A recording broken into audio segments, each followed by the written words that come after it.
Hello and welcome back to ATDA Now, the YouTube channel of the American Train Dispatchers Association. We've developed this video series as a way to provide straightforward information and answers to your questions about organizing with the ATDA as your representation. So if you're a non-union train dispatcher, a non-union railroader, and you have questions and need info, you've come to the right place. My name is Bill Sikes. I'm a train dispatcher. I'm an ATDA member.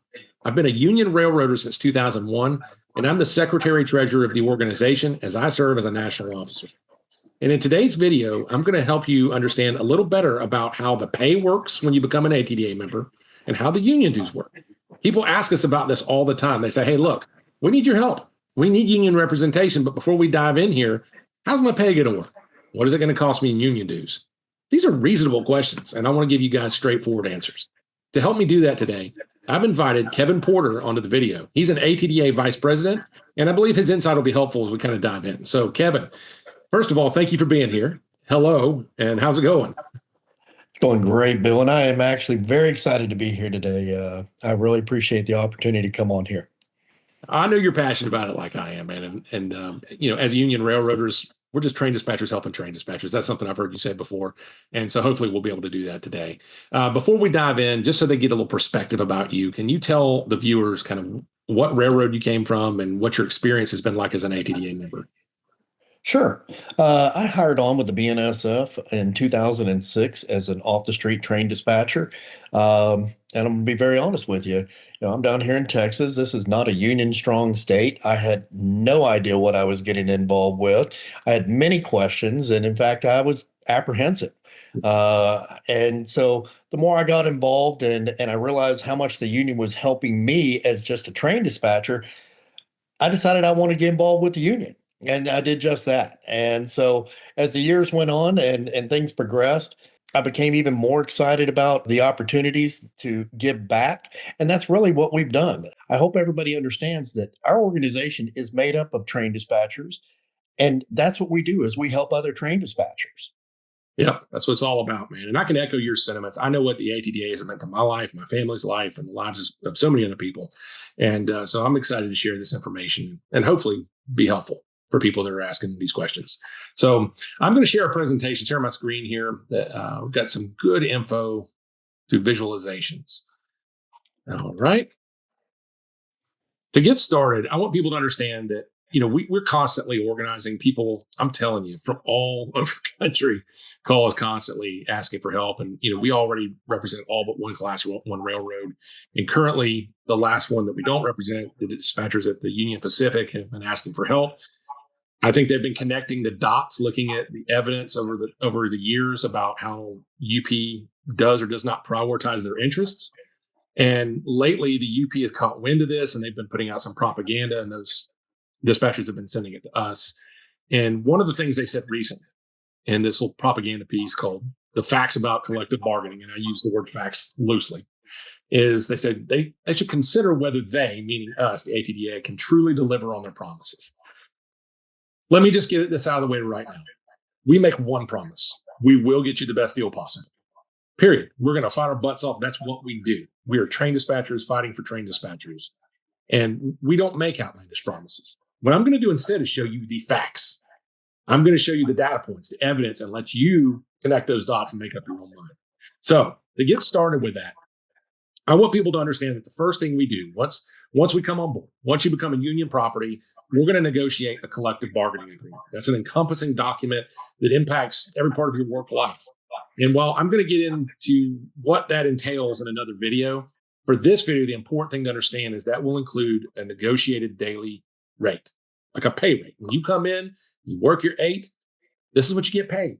Doesn't matter if you're connected to the right boss or manager. We want to negotiate on behalf of all the people. Now, on a few properties, there's step progressions. The one I came from, it took 3 or 4 years to get to 100%.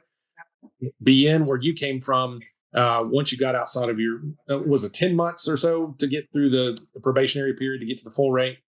It was an average of about 8 or 9 months at the time. And so we have solos that we have to work through. And then you're out of probation. It is interesting you mentioned the step pay progression because we've just eliminated that on the Metro property, and we didn't give anything up to get it. We sat down with them and explained that benefit. And so we just had several of our members realize a significant pay raise just because the step rates went away. Right. Everything we do, we want everybody to have a good wage, good quality of life, and good work rules that protect their career. And so that's an example of that. But this daily rate, if you see the columns here, BNSF, CN, CPKC, CSX, which is the railroad where my seniority lies, the NS, and TRRA.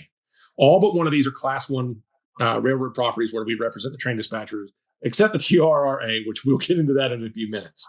But the blue section contains a number for each one of these, and that's the daily rate that everybody makes as a train dispatcher once they're at the full rate at these properties. $500 a day. Now, these are rounded off to the dollar. There is some change. $500 and some change at the BN, $481 at the CN, $462 at CPKC, and so on.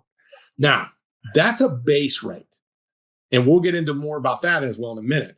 And that's currently. Now, you see the red bars above these also contain a number.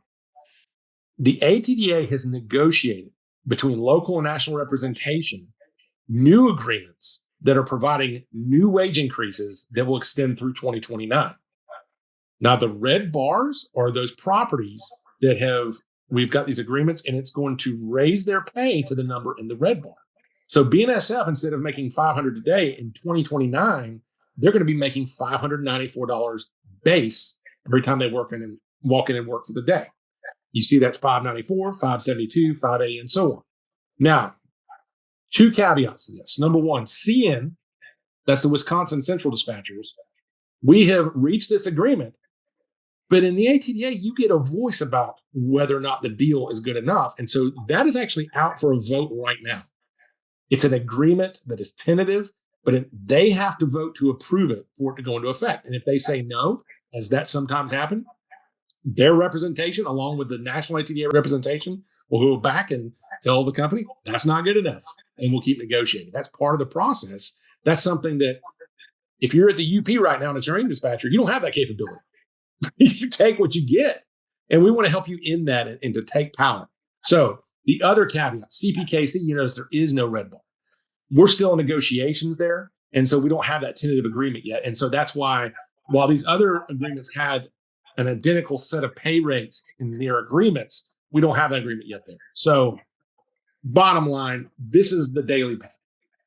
And so you can, if you're at the UP right now or another property, you can compare it to yours, but keep in mind this is base, right? So, Bill, I think there's two things really important to think about there too, and that is, as you stated, this isn't forced on our members. Right. This is something we go out and negotiate with their local chairman. They tell us what's important, and they say yes or no, and then it goes out to the members to say, yes, you've done a good job, ATDA. And really, I think those red bars are a testament as to what we were able to deliver. That's right. As were the blue bars. This is just the latest. And we've got over 100 years of experience in representing train dispatchers. We've got all sorts of resources here at National, but ultimately, the members on each property drive the course of these negotiations. And that's partly why there are some variations in the pay, because there's other things they negotiate for, and it's give and take, but they set that direction. And ultimately, they have to provide their stamp of an approval in the form of a ratification vote. Now, back to this pay. If you want to put this more in terms, if you're coming from a salary-based property, like what will I make per year? Well, here's the numbers. And the formula for this, how we arrived at this, is that if you multiply the daily rate times 261, that's essentially 365 minus the weekends, this is what you make in a year as base pay. And as you can see, the current rates are 135.52 at the BN. You go right across until you're at the TRRA for 141,000 base pay. Once the raises are all kicked in by 2029, these folks are going to make the numbers in the red bar. The BNSF dispatcher is going to make a cool $155,000 and some change as their base pay in 2029. The interesting thing here, and Kevin, will you please tell the viewers real quick about who TRRA is? Because why would we have them included with these other class ones when they're not a class one? Well, and I appreciate you adding them on there, and because the Terminal Railroad Association is owned by a collective of the class ones, and the biggest shareholder of those class ones happens to be the Union Pacific. So I go back to your introductory quote that you had from the UP, and I really kind of find it ironic that our highest wage earning or base salary earning railroad happens to be controlled primarily by the Union Pacific. So I appreciate you adding that one on here. No problem. And just to kind of clarify, this is a joint venture amongst the class ones. All on the Mississippi, it's a hive of railroads. You got so much traffic that they say, hey, we need to have a collective effort here. And they form this entity. There's 7 controlling shares, but 3 of the 7 are owned by the UP. They're the biggest controlling interest in the company. And I find this ironic as well, like you said, Kevin, because in these captive town hall meetings, when they're telling them how much they definitely don't want a better deal from the union, and they say, well, maybe you'll make more, maybe you'll have better benefits and conditions and all, and maybe you'll have a voice and be able to actually get a fair shake for once. But then again, maybe you'll make $50,000. And so again, it's negotiations. I'm not promising anything, but what I can tell you is that the very highest paid members of the ATDA happen to be in the one railroad controlled by the UP. Again, this is a data point, sir. That is. And these are not promises because they make promises. We have collective bargaining agreements. We get it in writing. This is not hopes. This is not dreams. We got the agreement signed. The members have ratified these except for CN, and we're waiting on CPKC. This is what they're going to make. Period. Base. The UP-controlled terminal railroad dispatchers are going to make a base pay of $167,000 and some change in 2029. So let's move on from this.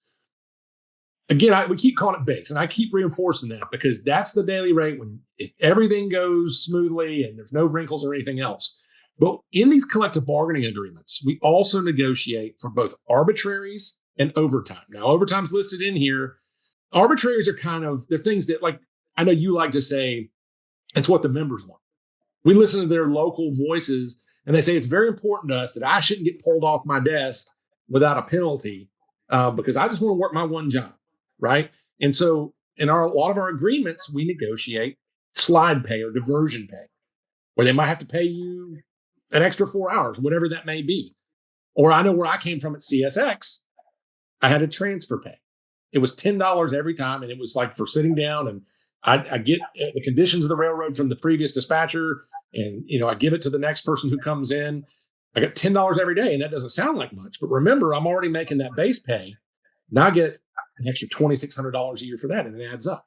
So why don't you tell the viewers a little bit about how some of these things worked on the property that you came from, the BNSF? Absolutely. So for us on the BNSF, diversion and slide pay was critical. And the reason why is we have over 100 desks under one roof, and our seniority matters. And so it's not fun to walk in that door and find out, even though you think you're working desk C, now you're on desk A and it happens to be in a bad shape. Right. So to reinforce the whole seniority is diversion and slide. And that was time and a half. And does it pay out? It pays out. And it pays out quite well. Some of the other properties where maybe you don't have as many desks, meal periods matter. I have one property that gets a $20 meal allowance. Training allowances. When you get new students in through a high volume, such as the BNSF, 10% training. Every day of students with you, you're getting another $50 on that property. We have a mentor program for brand new students coming out of class. Those are some of the most difficult and stressful times to earn people to train. So there's a big premium on that, and it pays about $1,000 a month. Every property is different, but I think you hit it on the head, Bill. As an organization, we only negotiate what the members say is important to them. I'm not going to come in there and say, oh, you want this or you should do this. We listen to them. What are their concerns? By becoming organized, you're not giving up control, you're getting control. And you're pointing it in a direction through a collective bargaining. And so every property, like I say, is different. Like, we're not going to be able to get like every arbitrary, especially not at once, but you may never have all these. I know I didn't get a bonus when I was a dispatcher at CSX. The BN dispatchers do. We had a nice early qualification bonus, which just got codified into the agreement. And so it varies from property to property. But as we negotiate on behalf of the demands of the local members, these things do have a cumulative value. And like I said, overtime is not really an arbitrary; it's almost more of a penalty because look, we're not just looking to negotiate fair pay. We want you to have a good quality working environment. And the idea is maybe unless you want to, we want you to be able to just work 5 days a week. Right. And so if they're like, look, we haven't hired properly and it's your problem now, so you got to come in, or maybe they offer and ask, well, you should get a penalty pay for that. And so it's typically, I think everywhere, it's time and a half. It's been time and a half on the BNSF, except for after COVID. BNSF didn't hire, or excuse me, they didn't furlough, but they didn't hire either. And so we had a shortage of dispatchers. For over a year, our BNSF dispatchers were making double time for rest day overtime. Right. And that was something we negotiated with the carrier, is to say, hey, recognize there was a mistake, and it's our members that are shouldering all of that burden, and they're burning out. So we need to engage them and say, we recognize that. And we were able to do that on the BNSF property. Well, let's show them this. This is what it looks like to work a day of overtime. This is the same properties we had on the other slide. The blue bar is what they're making currently at overtime. If, let's say you worked a Tuesday through Sunday schedule, and on Monday there's an opening, you say, well, all right, I'll help you out. I'll come in and work my off day. And you're entitled to overtime. Well, suddenly this is your daily wage. And in the red bars, again, once these agreements kick off their increases by 2029, they're making the number in the red. The UP controlled TRRA folks are going to be making $963 a day. I want to make a little bit of a correction there. We were talking about arbitraries, and I completely forgot this, and I don't know how. They get a transfer time allowance. And I know you mentioned yours. There's a 30 minutes of overtime every day. So currently under the blue bar, that's $50. Under the red bar, it would be $60 per shift, per day worked, on top of those wages. So that red bar on a daily overtime, they're north of $1,000 a day for a rest day overtime shift. Right. And again, look, I want to make this clear to the UP dispatchers as well. Am I suggesting you're going to get the same pay? No, there's conditions and context to these agreements, right? I'm not suggesting they're going to get that. But no. What it does show is that this narrative that the UP is putting out, they're saying, well, we have this super team of attorneys and we just won't negotiate. And we're the magical unicorn that's stronger than all the other railroads. They do negotiate. They work with unions. It's just, it's fantasy. And it's fantasy that they're putting out there because they know that there's strength in collective bargaining, and they only want that for themselves. They want to be part of the NCCC at times and bargain collectively themselves. They want to be a member of the Association of American Railroads and harness the strength of all of them together. They know what that means. They just don't want it for you if you're watching this. And so these are the facts, right?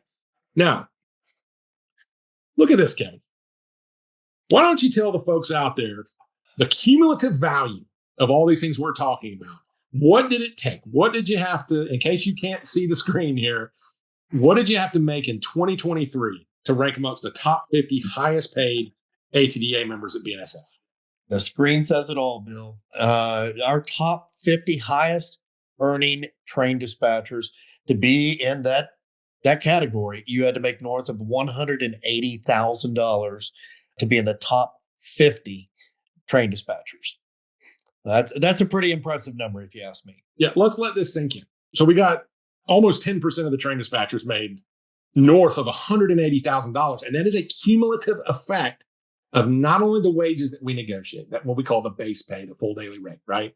But the arbitraries and the overtime and the other supplemental agreements that were a fallout from COVID. Is every year like this? No. That's what we keep calling the base pay.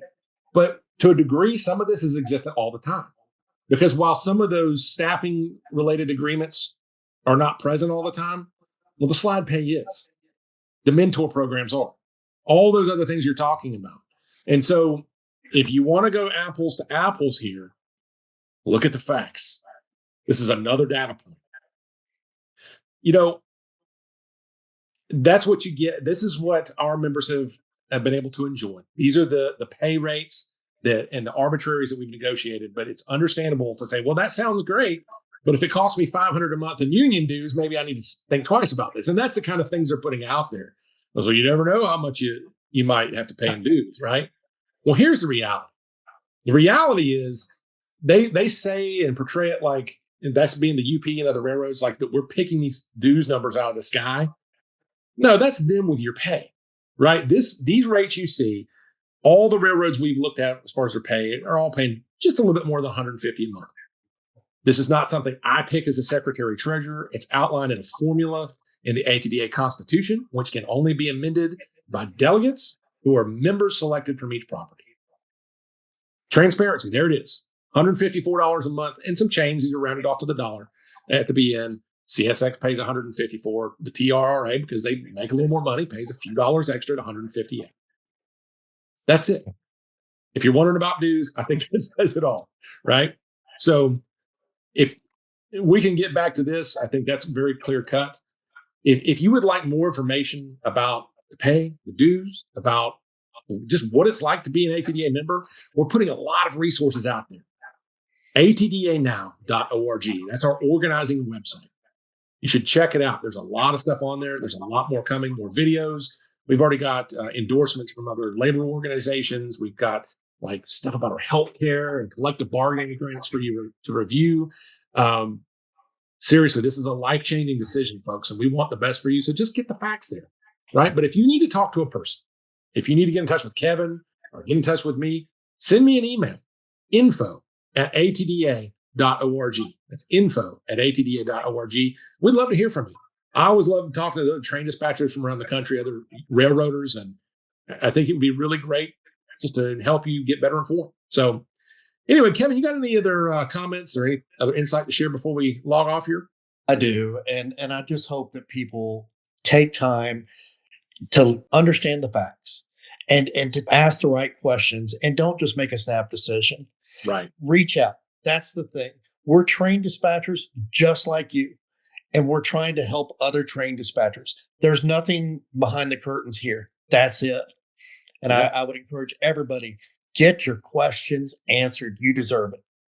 Yeah, I fully agree. And again, look, there is no contention from our side, or if you're someone that doesn't agree with the concept of unions or you don't think this is for you, and we feel camaraderie with you. We're all train dispatchers here. That's right. You know, we just want to help. So no pressure from us, but we love meeting the different railroaders from around the country. So yeah. Anyway, I'm going to go ahead and sign off here. For Kevin, for myself, Bill Sikes, and all the members of the ATDA, we're here to help. And we would love to talk to you. And so please check it out and let us know what we can do. Have a great day.